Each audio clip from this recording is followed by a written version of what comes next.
성경 말씀 보겠습니다. 창세기 26장 24절부터 33절 한 절씩 교독하겠습니다. 그 밤에 여호와께서 그에게 나타나 이르시되 나는 내 아버지 아브라함의 하나님이니 두려워하지 말라. 내 종 아브라함을 위하여 내가 너와 함께 있어 네게 복을 주어 내 자손이 번성하게 하리라 하신지라.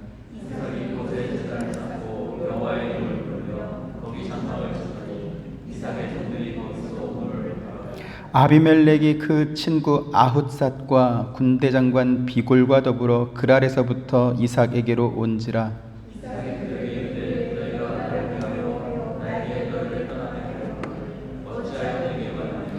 그들이 이르되 여호와께서 너와 함께 계심을 우리가 분명히 보았으므로 우리의 사이 곧 우리와 너 사이에 맹세하여 너와 계약을 맺으리라 말하였노라.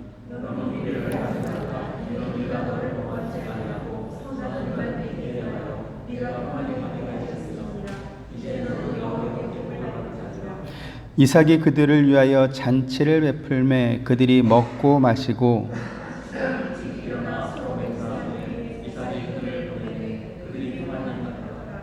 그날에 이삭의 종들이 자기들이 판 우물에 대하여 이삭에게 와서 알리어 이르되 우리가 물을 얻었나이다 하매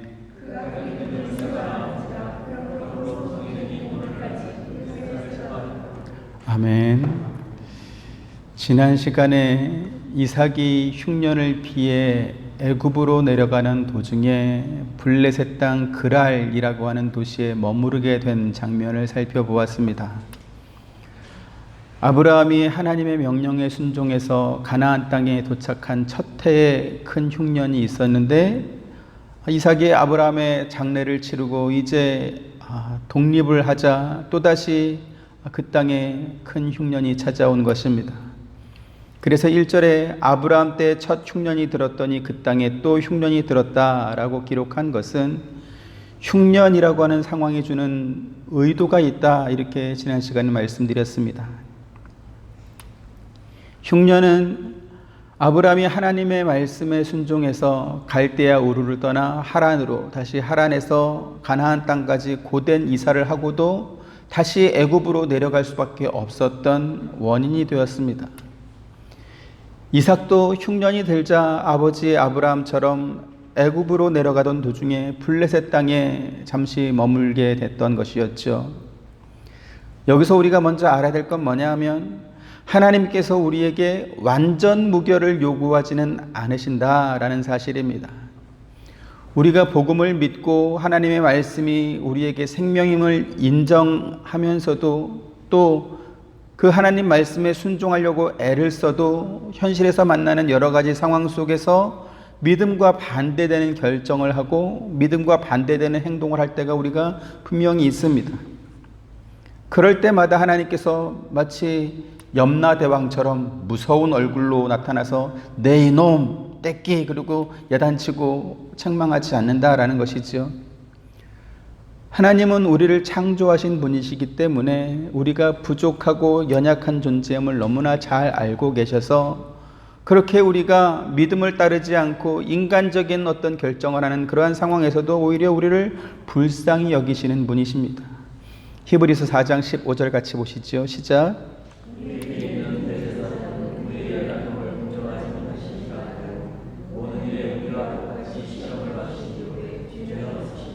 네, 여기 지금 언급된 연약함은 죄의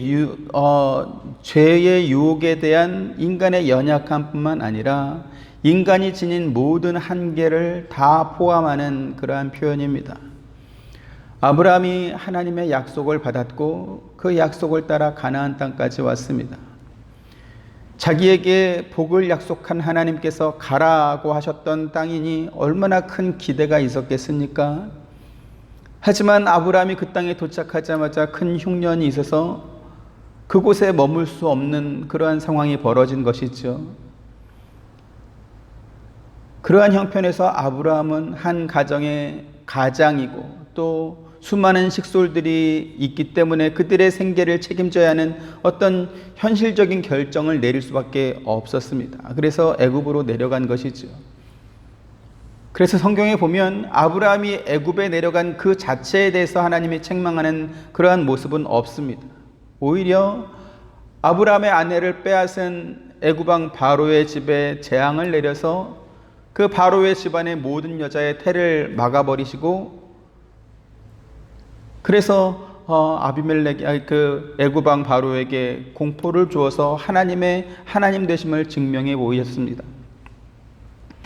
오늘 본문에도 이삭이 블레셋까지 내려오기는 했지만, 그러나 하나님께서 이삭에게 너 원래 있던 땅으로 당장 돌아가라 이렇게 무섭게 야단치지 않으셨습니다. 그 대신에 애굽으로 내려가지 말고 내가 네게 지시한 땅에 거주해라. 이 땅에 거주하면 내가 너와 함께 있어 내게 복을 주겠다. 이렇게 1절 2절에 하나님께서 약속을 주셨습니다. 하나님께서는 흉년이라고 하는 재해 상황에서 이삭이 현실적인 결정을 내릴 수밖에 없었던 그러한 인간적 연약성에 대해서 동정심과 긍휼의 마음을 보이신 것입니다. 그래서 이삭이 하나님의 말씀을 듣고도 그 땅 블레셋 땅 그랄에 계속 머물러 있을 때 강하게 책망하면서 다시 원래 있던 가나안 땅으로 돌려보내지 않으시고, 그 대신에 다른 방법으로 이삭으로 하여금 깨닫게 해주시는 그러한 일이 오늘 우리가 읽은 창세기 26장에 기록되어 있습니다. 하나님의 말씀을 들은 이삭이 스스로 가나안 땅으로 돌아갔으면 얼마나 좋았을까요? 하지만 이삭은 가나안으로 돌아가지 않고 계속 그랄 땅에 머물렀습니다. 여러분 주보에 나눠드린 주보를 보시면 밑에 겁니다. 요 초록색으로 되어 있는 부분이 블레셋입니다. 그리고 그 오른쪽 편에 좀 약간 그 노란색 내지는 붉은색으로 되어 있는 이쪽이 이제 가나안 땅이 되겠습니다. 지도의 초록색은 땅이 비옥하다, 물이 풍부하고 비옥해서 농사를 지을 수 있는 땅인 것이고, 붉은색은 산악지대 내지는 풀이 많이 없는 곳을 뜻합니다. 그러니까 이렇게 풀이 많은 비옥한 그랄 땅으로 내려왔으니까 올라가고 싶은 마음이 별로 없었겠죠. 그런데요, 그랄에 사는 것이 이삭에게 있어서 마냥 행복하고 좋았던 것만은 아니었습니다. 7절 같이 보시죠. 시작.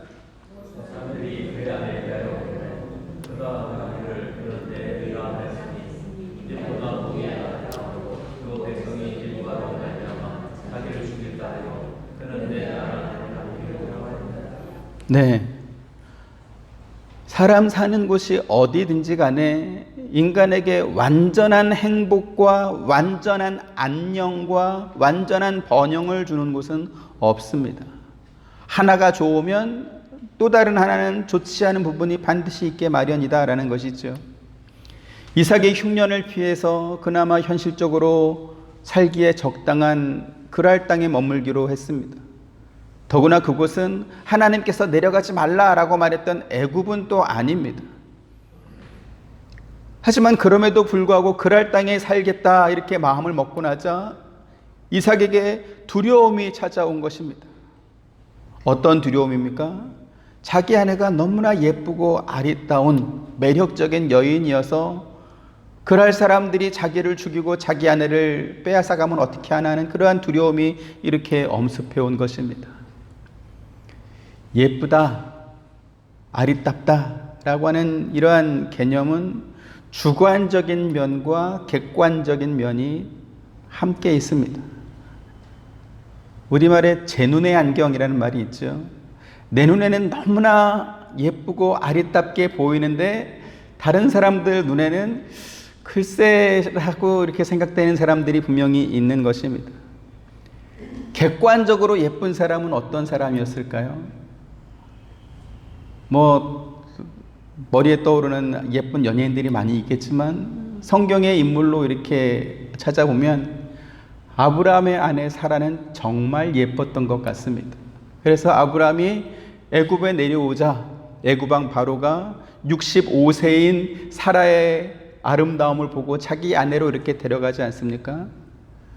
그런데 리브가는 사라만큼 예뻤던 것 같지는 않습니다. 오늘 8절 같이 보시죠. 시작.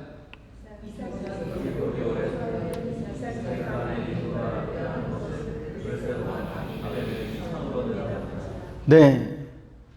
이삭이 지금 그랄 땅에 머물면서 걱정했던 게 뭐예요? 자기 아내가 너무나 아리답고 예뻐서 그랄 사람들이 자기를 죽이고 자기 아내를 빼앗아 갈까봐 걱정을 했었는데, 그런데 이삭이 거기 오랫동안 거주했음에도 불구하고 자기 아내를 빼앗아 가겠다는 남자가 있습니까? 없습니까? 아니면 이삭을 찾아와서 네 누이 동생 나한테 줘라, 내가 걔랑 결혼할게, 이런 사람이 있습니까? 없습니까? 그런 사람이 없습니다. 결국 이삭이 했던 거짓말은 아비멜렉에게 발각되어서 크게 망신을 당하고 있습니다. 9절도 같이 보시죠. 시작.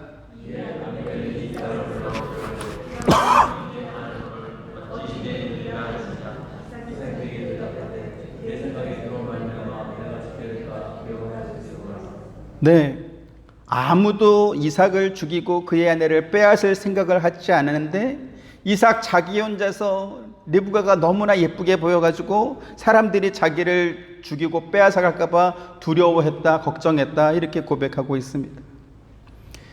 여기서 우리가 먼저 발견할 수 있는 것은 비록 이삭이 하나님의 약속을 받은 사람이었지만 그의 믿음은 온전한 상태가 아니었다라는 것입니다.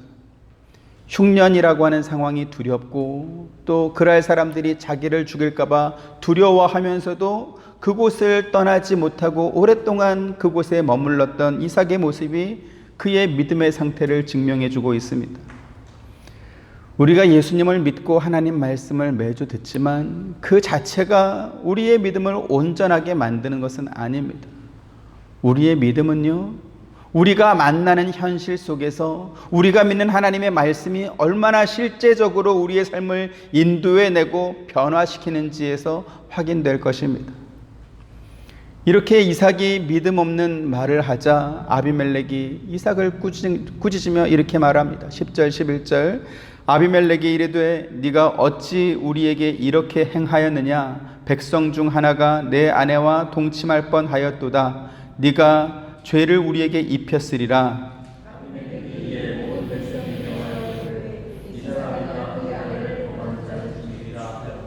네, 요즘은 안타깝게도 세상이 교회를 걱정해주고 성도들이 목회자를 걱정해주는 그러한 때가 되고 말았습니다.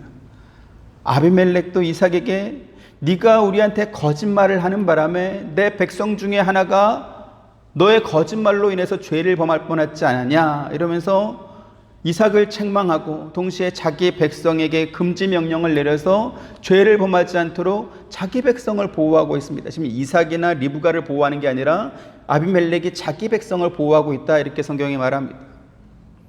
이삭이 아비멜렉으로부터 이와 같은 수치를 당하게 된 원인이 무엇입니까?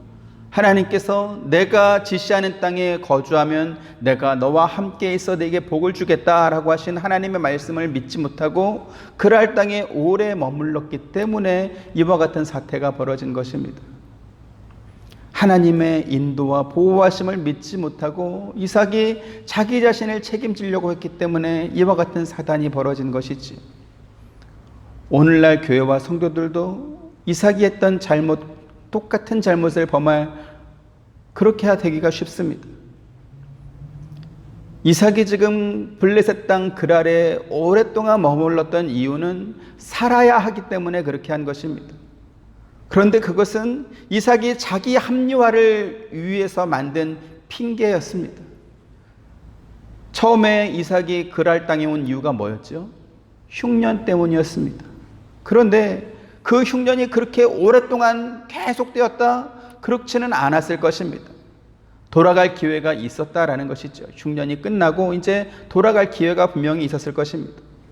하지만 이삭은 가나안 땅으로 돌아가지 않고 현재 먹고 살기 좋은 풀이 많고 비옥한 그랄에 계속 남았습니다. 한번 타협하기 시작하면 그것을 끊어내고 원래 상태로 돌아가기가 대단히 어렵다, 쉽지 않다라는 것이죠. 우리는 이런 말을 할 수 있을 것입니다. 먹고 살기가 힘들어서 그랬습니다. 네, 먹고 살기 힘든 시절에는 이 먹고 사는 문제만 잘 해결되면 내가 얼마든지 신앙생활도 잘하고 하나님도 잘 섬길 수 있을 것 같다라는 그러한 생각이 들기도 할 것입니다. 그런데 정말로 그럴까요? 출애굽기 16장 3절 4절 한번 봅니다. 이스라엘 자손이 그들에게 이르되 우리가 애굽 땅에서 고기가마 곁에 앉아 있던 때와 떡을 배불리 먹던 때에 여호와의 손에 죽었더라면 좋았을 것을 너희가 이 광야로 우리를 인도해 내어 이 온 회중이 줄여 죽게 하는도다.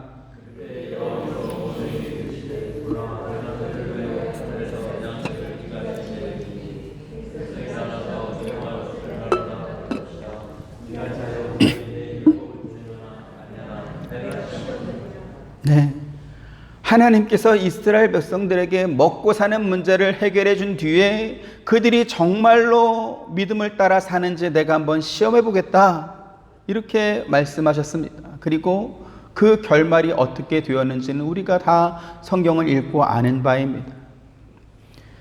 성경은 단순히 하나님께서 하신 말씀만을 기록한 책이 아니라 그 하나님의 말씀이 우리 인류 역사 속에서 어떻게 실제로 실현되었는지, 이루어졌는지를 보여주는 역사의 기록이기도 합니다. 그 역사의 기록이 우리에게 확인해 주는 것은 무엇입니까? 하나님께서는 한 번도 자기 백성을 먹고 살 것 하나 없는 극한의 상황으로 막 몰아넣은 후에 너 믿음 지키면 내가 떡 하나 줄게, 이런 식으로 시험하지 않았다라는 사실입니다. 오히려 그 반대의 상황이었습니다. 신명기 8장 12절부터 17절 또 봅니다. 네가 먹어서 배부르고 아름다운 집을 짓고 거주하게 되며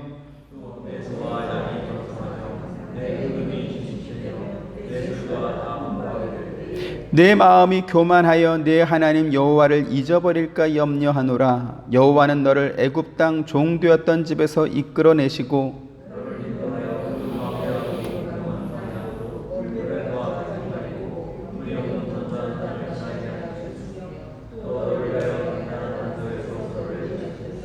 내 조상들도 알지 못하던 만나를 광야에서 네게 먹이셨나니 이는 다 너를 낮추시며 너를 시험하사 마침내 네게 복을 주려 하심이었느니라.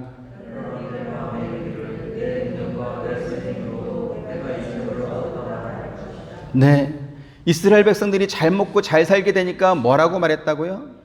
마음이 교만하여져서 하나님을 잊어버리고 자기의 능력과 힘으로 재물을 얻었다, 이렇게 말하고 자랑하게 될 것이다, 이렇게 하나님께서 말씀하고 있습니다. 이삭이 흉년을 피해서 그랄까지 내려온 것은 납득할 만한 어떤 이유가 되긴 합니다. 하지만 흉년이 끝났으면 더구나 하나님께서 내가 너와 함께하고 너에게 복을 주겠다, 이와 같은 약속까지 해 주셨으면 이제는 약속의 땅으로 돌아가야 하지 않겠습니까?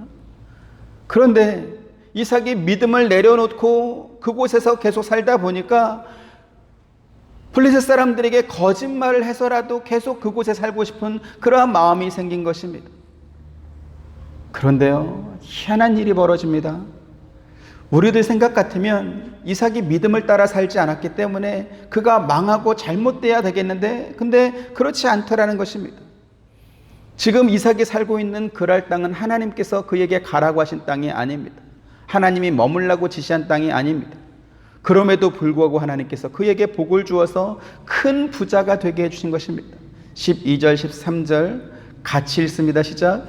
이삭이 그 땅에서 농사하여 그 해 100배나 얻었고 여호와께서 복을 주심으로 그 사람이 창대하고 왕성하여 마침내 거부가 되어, 이랬습니다. 이삭이 농사에서 100배나 수확물을 얻고 큰 부자가 됐다. 이것은 하나님께서 그에게 주신 은혜입니다. 그러면 이삭이 그렇게 큰 부자가 된 이유가 그가 믿음을 따라 잘 살았기 때문에 큰 부자가 된 것입니까? 우리가 이걸 잘 알아야 됩니다. 이삭뿐만 아니라 지금도요, 예수 믿는 사람들 중에서 누군가 큰 성공을 하고 큰 부자가 됐다 그러면 교회에서는 그 사람을 보면서 어떻게 생각합니까? 야, 저 사람이 믿음이 좋아서 하나님께서 그에게 복을 주셨구나, 이렇게 생각하기가 쉽습니다. 그런데요, 오늘 성경 창세기 26장 어디를 봐도 이삭이 믿음이 좋아서 거부가 되었다라는 근거를 찾기가 대단히 어렵습니다.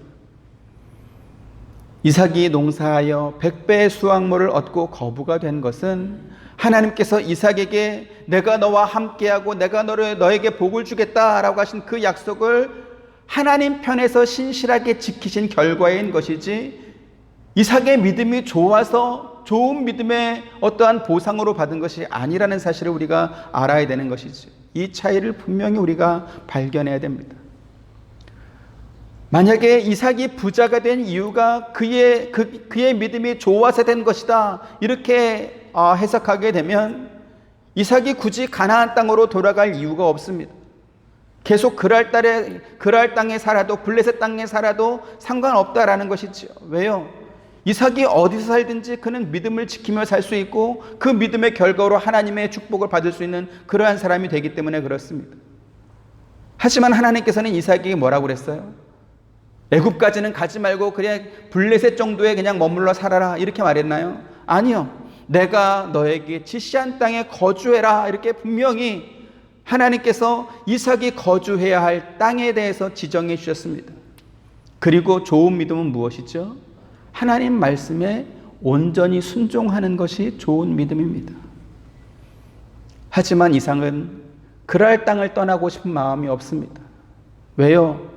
이삭이 그 땅에서 농사하여 그의 100배나 얻었고 라는 말씀에서 찾을 수 있습니다. 그래서 이삭은 그 땅에 오랫동안 머물게 되었던 것이죠. 우리가 생각할 것이 있습니다. 아브라함의 본업, 이삭의 본업은 뭐였습니까? 농업이었습니까? 목축업이었습니까? 목축업이었습니다. 당시의 목축업은 오늘날처럼 이렇게 울타리를 크게 만들고 이래서 이렇게 보호하는 그러한 목축입니까? 아니면 방목입니까? 방목이죠. 양들을 이끌고 이쪽으로 갔다가 거기서 텐트 치고 며칠 있다가 또 양 먹으면 또 다 먹으면 다른 데로 옮기고 이렇게 옮겨가는 장막 생활하는 그러한 직업이었습니다. 이삭도 그렇고 아브람도 그렇고 늘 떠돌아다니는 그러한 생활을 하며 살았다는 것입니다. 이것이 우리에게 보여주는 또 의미가 있습니다. 영적인 의미가 있습니다. 그건 뭐냐면 우리의 생활은 이 땅이 영원한 안주처로 거처로 하나님께서 주신 것이 아니라 언제든지 장막을 거두고 원래 본향으로 돌아가는 그러한 삶을 아브라함을 통해서, 이삭을 통해서 보여준 것입니다. 그랬던 이삭이 지도에서 보는 것처럼 그랄 땅으로 내려왔더니 뭘 했어요? 목축을 했어요? 농업을 했어요? 농업을 했습니다. 농업을 했다는 소리는 뭐예요? 옮겨 다닐 이유가 있다 없다? 옮겨 다닐 이유가 없고 이제 거기에 거처를 삼고 눌러 앉을 수 있을 만한 그러한 어떠한 기반이 됐다라는 것입니다. 더구나 평생 목축만 하고 살았던 이 이삭이 농사를 졌더니 다른 사람보다 100배나 더한 수확을 얻었습니다. 이제 재능이 발견이 된 것입니다. 포텐이 터졌죠. 야, 나의 재능은 농사였어, 농업이었어, 이 목축이 아니었나 봐. 잘 됐네. 그리고 이제 거기에서 살기로 한 것입니다. 얼마나 좋았겠습니까? 그러니까 오랫동안 머물렀던 것이죠. 믿는 성도가 세상과 타협해서 그 자리로 내려가면 다시 원래의 자리로 돌아가기가 대단히 어렵다라는 것입니다. 이삭이 흉년을 피해서 블레셋 땅으로 내려갔던 것처럼 우리 성도들도 믿음을 지킬 수 없는 어떠한 상황이 생겼기 때문에 잠깐 타협할 수밖에 없는 어떤 그런 상황이 벌어진 것 아니겠습니까? 근데 문제는 뭐예요? 지금 이삭의 사례에서 보는 것처럼 그렇게 했더니 하나님께서 이삭에게 복을 주어서 100배나 더하는 수확물을 얻게 된 것입니다. 은혜를 입게 된 것입니다.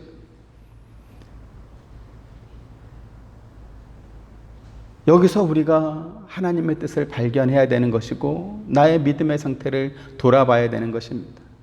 다시 제가 말씀을 드리지만 이삭이 농사를 지었는데 100배의 수확물을 얻게 된 것은 그가 믿음이 좋아서 된 것입니까? 아니면 농사에 특별한 재능이 있어서 된 것입니까? 어떤 것입니까? 그것이 아닙니다. 하나님께서 내가 너와 함께 하며 내가 너에게 복을 주겠다라고 하시는 그 약속을 하나님 편에서 지켜내신 것입니다. 하나님은 자기가 이삭에게 하신 약속한 그 약속의 의무를 행한 것입니다. 자, 그러면 다른 계약의 한쪽 당사자인 이삭은 이제 어떻게 해야 되겠습니까? 적어도 하나님께서 자기에게 약속하신 그 약속을 지킨 것이 100배의 수확물로 확인이 되었으면, 아, 하나님께서 나에게 이렇게 복을 주셨네, 이렇게 약속을 지키셨네, 그럼 나도 그 약속을 지켜야지, 그리고 가나안 땅으로 돌아가야 맞을 것입니다.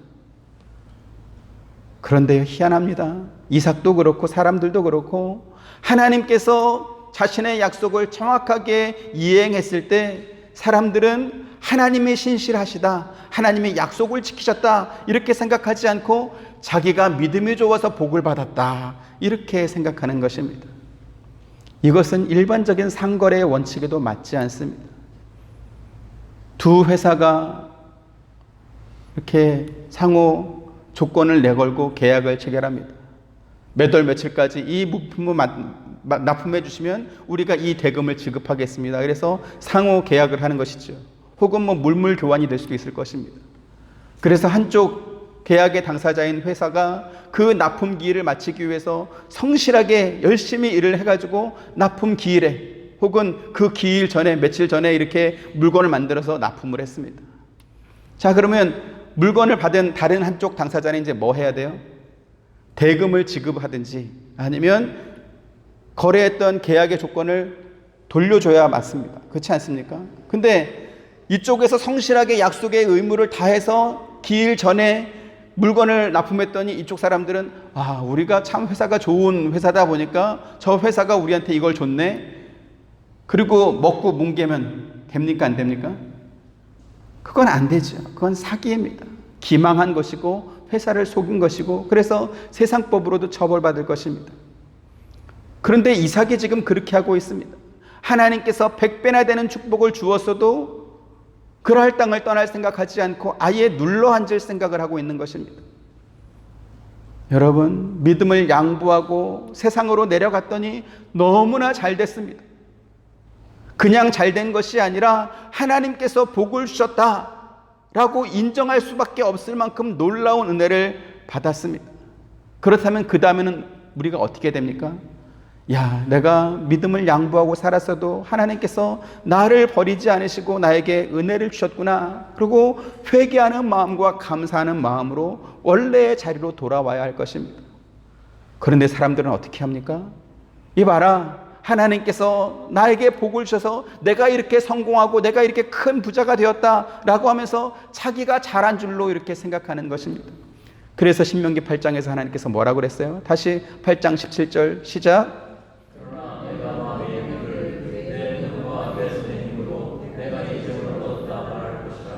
네, 이게 지금 3000년 전 말입니까? 지금 말입니까? 지금 말입니다. 지금 말. 네? 내가 아무것도 잘한 것이 없고 나는 오히려 세상 가서 타협했는데 하나님께서 복을 주시니까 내가 잘했다, 이러고 앉았는 것입니다.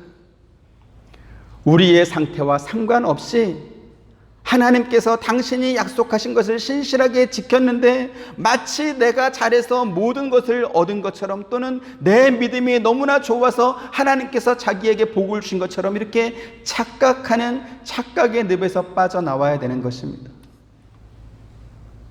더 안타까운 건 뭔지 아십니까? 사람들은 그런 사람을 보면서 부러워하는 것입니다. 지금 그 사람이 하나님과의 관계에서 어떠한 상태에 있는지 이거는 전혀 보지 못하고, 야, 이삭이 100배의 수확을 얻었대, 그래서 거부가 되었대, 그래서 그것만 보고 부러워하는 것입니다. 그래서 심지어 그런 사람을 강사로 초청해서 간증 집회를 열고 비법을 배우려고 하고 있습니다. 그래서 저는 그런 사람들 보면서 한마디 하고 싶습니다. 제정신입니까? 믿음을 양보하고 세상으로 내려간 사람이 성공한 것을 목격을 했을 때, 야, 어떻게 하면 저렇게 부자가 될 수 있을까? 어떻게 저렇게 성공할까? 그렇게 부러워할 것이 아니라 그 사람이 빨리 제자리로 돌아올 수 있도록 기도해 주시기를 원합니다.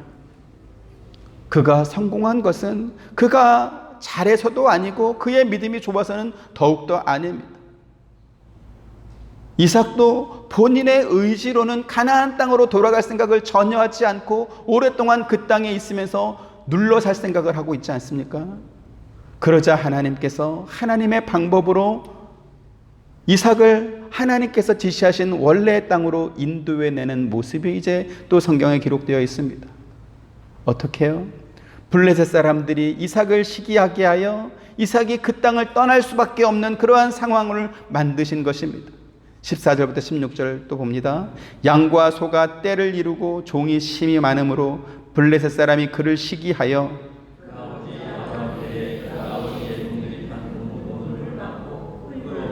같이 아비멜렉이 이삭에게 이르되 네가 우리보다 크게 강성한즉 우리를 떠나라. 네.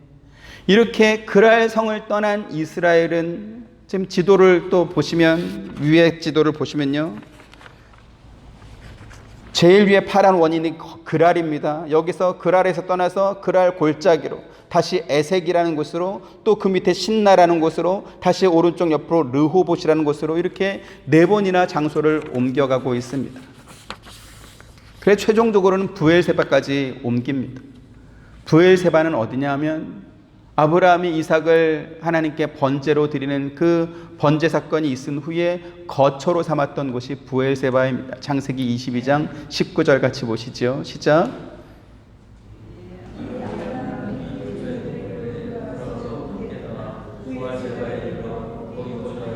네, 이삭이 흉년을 면하기 위해 떠났던 브엘세바로 다시 돌아온 것입니다. 이처럼 이삭이 다시 원래 제 자리로 돌아오기까지의 과정이 창세기 26장 14절부터 24절까지 기록되어 있습니다.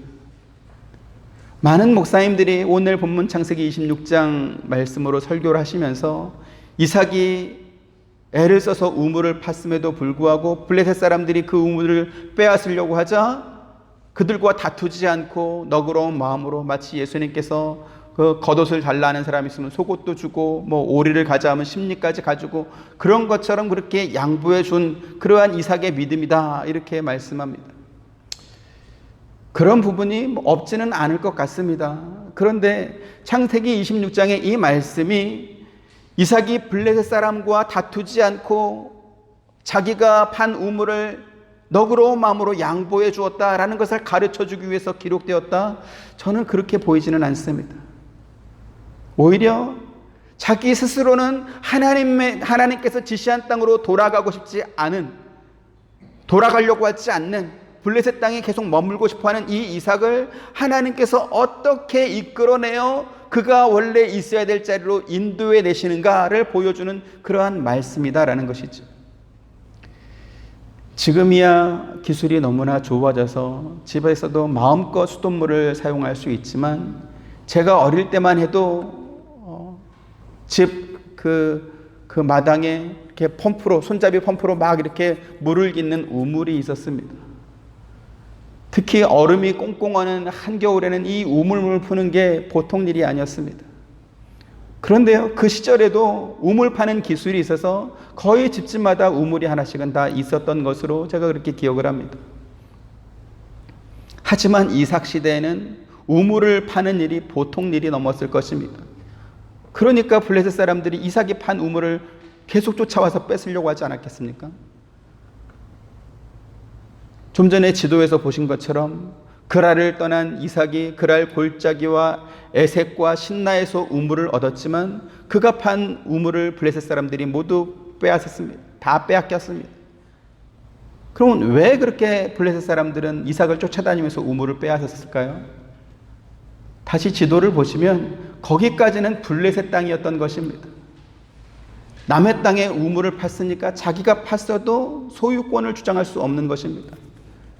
지금도 그렇죠. 남의 땅에 내가 5층 건물을 세웠다. 그 건물 내 겁니까? 아닙니까?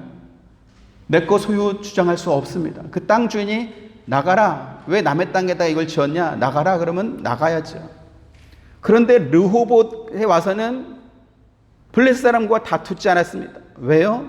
그곳은 블레셋의 영토가 아니기 때문에 그렇습니다. 22절 같이 또 봅니다. 시작.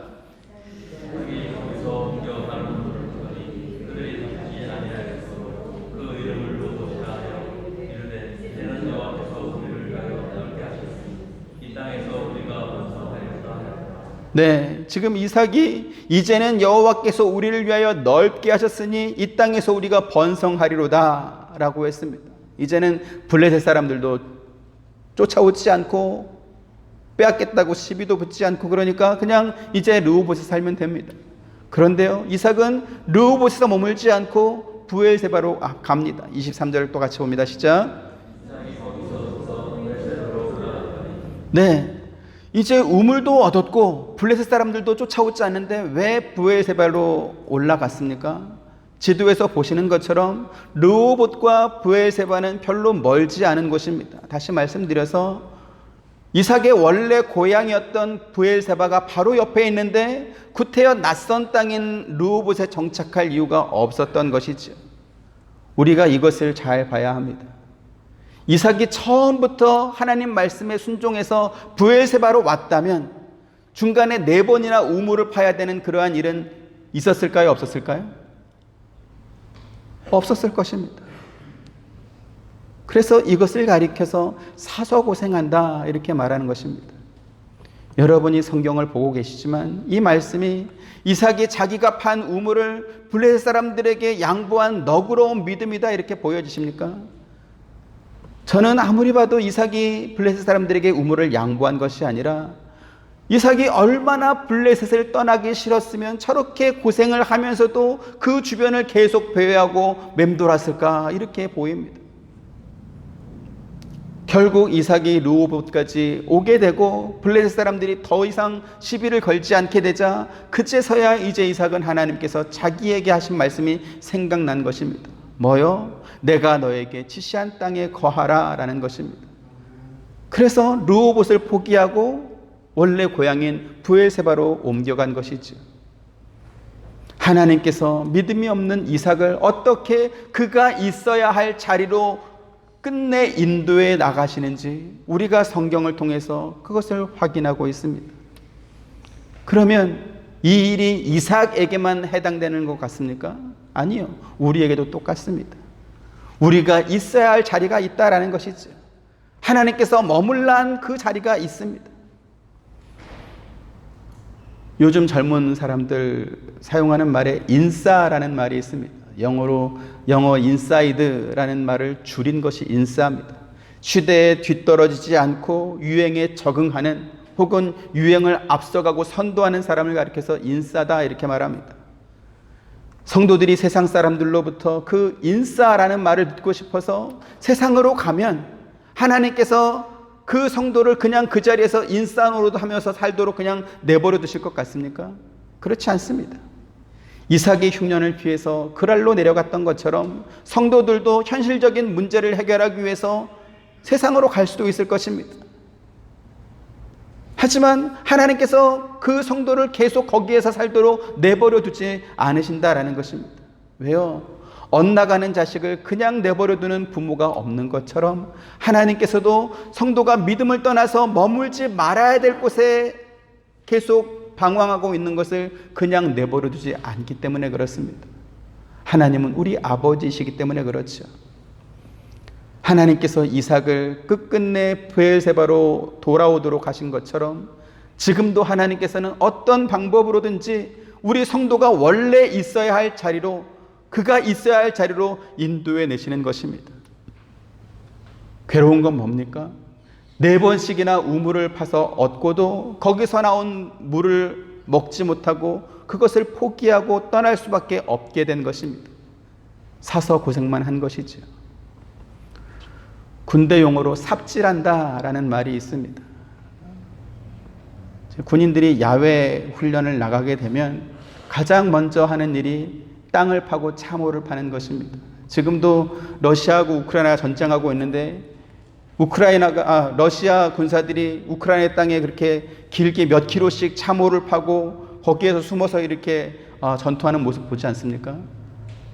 한국 군대도 마찬가지입니다. 육군도 이렇게 야외 훈련 가면 제일 먼저 참호를 팝니다. 사람이 이렇게 들어갈 만큼 참호를 파고 그리고 거기에서 이제 훈련을 합니다.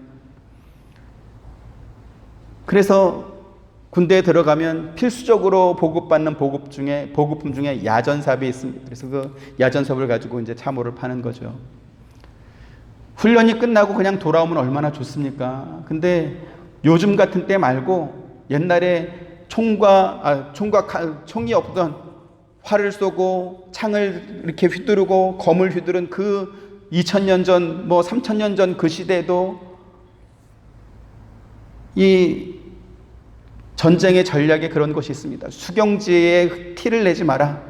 만약에 텐트를 몇 개 쳤는지, 밥을 몇 개 지었는지, 참호를 몇 개 팠는지, 그게 이제 적군에게 발견이 되면 병력의 규모가 드러나게 되어서 역습을 당하기 때문에 마치 아무것도 없었던 것처럼 만듭니다. 그래서 오전에 가서 하루 종일 참호를 열심히 파고 나서 돌아올 때는 어떻게 하는지 아십니까? 다시 삽으로 아무것도 없었던 것처럼 다 메우고 와야 돼요. 흔적을 없애야 되기 때문에. 그래서 삽질한다라는 말은 소득 없는 일에 고생만 열심히 했다라는 그러한 말이 됩니다. 그랄 왕 아비멜렉에게 쫓겨난 이삭이 브엘세바까지 오면서 4번이나 우물을 팠습니다. 그게 뭡니까? 삽질한 것입니다.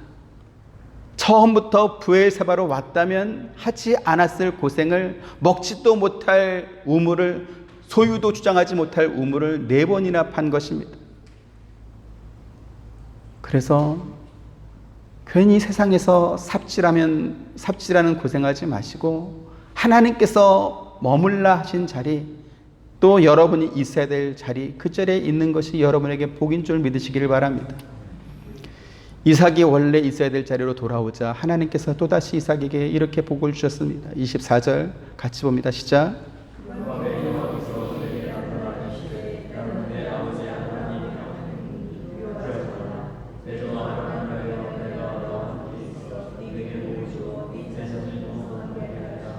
네, 하나님께서 이삭에게 주신 복의 약속이 똑같이 반복되고 있음을 봅니다.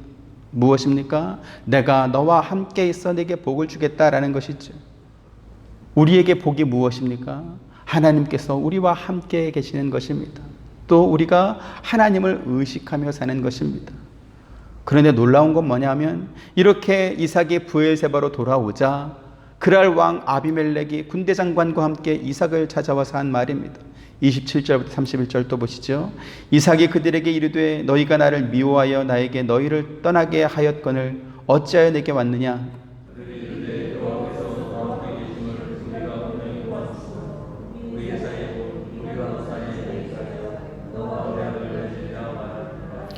너는 우리를 해하지 말라. 이는 우리가 너를 범하지 아니하고 선한 일만 네게 행하여 네가 평안히 가게 하였음이니라. 이제 너는 여호와께 복을 받은 자니라.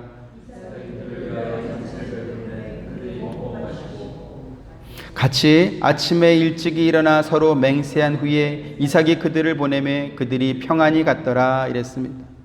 여기 지금 아비멜렉이 이삭에게 하는 말이 뭡니까? 여호와께서 너와 함께 계심을 우리가 분명히 보았다라는 것입니다. 세상 사람들도 다 보고 아는 것을 정작 이삭은 몰랐습니다. 아비멜렉은 이삭의 하나님 여호와께서 이삭과 함께 하시는구나 보고 알았는데 이삭은 하나님께서 자기와 함께 하는 것을 알지 못한 것입니다. 마태복음 6장 31절 32절 보시죠. 그러므로 염려하여 이르기를 무엇을 먹을까 무엇을 마실까 무엇을 입을까 하지 말라.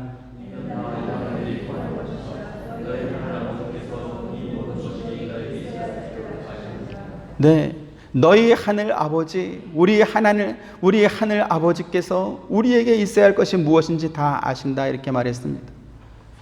세상 사람들은 아버지가 없기 때문에 자수성가하는 것이 그들에게 미덕이고 실력일 것입니다.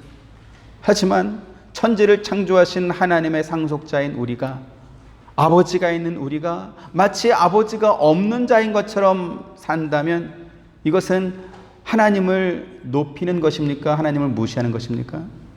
하나님을 무시하는 것입니다. 아버지가 없으면 자기 혼자 살아야 되니까 어쩔 수 없겠죠. 근데 아버지가 있는데 왜 아버지가 없는 자처럼 살겠습니까? 그렇다 보니까 이삭처럼 지금 엉뚱한 곳에 가서 삽질하는 그러한 고생을 하게 되는 것입니다. 저와 여러분, 우리 하와이 서부 장로교회는 아버지 품 안에서 아버지의 보호를 받으며 아버지께서 주시는 복을 받으며 평안히 살게 되기를 주님의 이름으로 축원드립니다. 은혜로우신 아버지 하나님 감사합니다.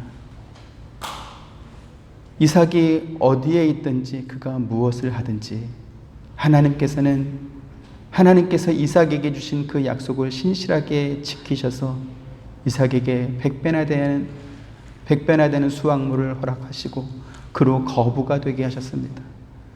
그런데 그 은혜를 받고도 이삭은 블레셋 땅을 떠날 생각을 하지 않고 오히려 거기에 거처를 삼으려고 했을 때 하나님께서 그를 이끌어 브엘세바로 다시 되돌려 놓는 모습을 보았습니다. 그 돌아오는 과정에 이삭이 또 많은 고생을 한 것도 봅니다. 우리의 아버지신 하나님께서 우리가 있어야 할 곳, 우리가 거하여야 할 곳으로 인도하실 때에 우리가 잘 순종할 수 있도록 은혜를 더하여 주옵소서.